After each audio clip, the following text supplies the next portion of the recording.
कहते हैं घर में अगर इज्जत टूट जाए तो दीवारें खड़ी रहती हैं पर रिश्ते गिर जाते हैं। आज की कहानी एक ऐसे घर की है जहां एक भाभी पर शक किया गया और एक देवर ने वो सच देखा जो किसी की आंखों को नहीं दिखा। सीन एक, गांव का घर। 040 से 230, रामपुर गांव। पुराना सा मिट्टी का घर। घर के मुखिया हरिनाथ बाबू, सख्त स्वभाव, इज्जत को जान से ऊपर रखने वाले। उनका बड़ा बेटा रघु शहर में नौकरी करता है। रघु की पत्नी सीता शांत, संस्कारी और हर किसी का ख्याल रखने वाली भाभी। छोटा बेटा मोहन यानी देवर, सीधा सादा, पढ़ा लिखा, पर घर में सबसे कम सुनी जाने वाली आवाज। सीन दो, पहला शक। 2:30 से 4:30। एक दिन घर से कुछ पैसे गायब हो जाते हैं। हरिनाथ बाबू का गुस्सा फूट पड़ता है। हरिनाथ, घर में बाहर वाला कौन है? पैसे खुद चलकर तो नहीं गए? सबकी नजर सीता पर टिक जाती है। चाची, आजकल बहुएं बड़ी चालाक हो गई हैं। सीता कुछ नहीं बोलती, बस सिर झुका लेती है। मोहन देखता है पर बोल नहीं पाता। सीन 3, चुप्पी का दर्द। 4:30 से 6:30। सीता रात में अकेले रोती है। वो जानती है अगर जवाब देगी तो घर टूट जाएगा। उधर मोहन के मन में सवाल है, भाभी ऐसी नहीं हो सकती। लेकिन गांव में छोटे की सुनता कौन है? सीन 4, सस्पेंस बढ़ता है। 6:30 से 8:30। कुछ दिनों बाद फिर से अनाज कम हो जाता है।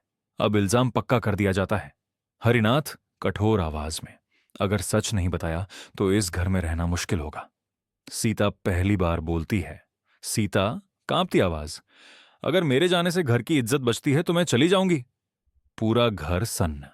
सीन 5, देवर का फैसला। 8:30 से 10:30। उस रात मोहन सो नहीं पाता। वो सोचता है सच जानना जरूरी है। वो चुपके से घर के पिछवाड़े जाता है। वहां देखता है चाचा का बेटा सुरेश जो चोरी छिपे अनाज ले जा रहा है। मोहन का दिल जोर से धड़कता है। सीन 6, सच का सामना। 10:30 से 12:30। अगली सुबह मोहन पूरे घर के सामने बोलता है। मोहन, अगर भाभी दोषी हैं तो मैं भी दोषी हूं, लेकिन अगर सच कुछ और है तो आज सबको जानना चाहिए।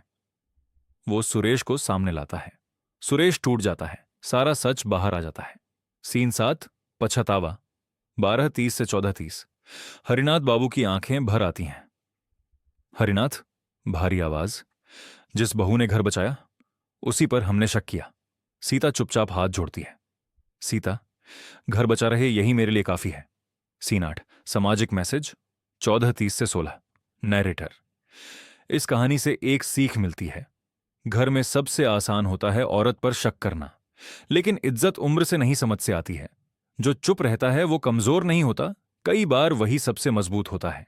एंडिंग 16 बजे से 16:30। नैरेटर, अगर आपको ये कहानी दिल से जुड़ी लगी हो तो वीडियो को लाइक करें और चैनल को सब्सक्राइब करें, क्योंकि हर घर में एक सीता होती है, बस उसे समझने वाला एक मोहन चाहिए।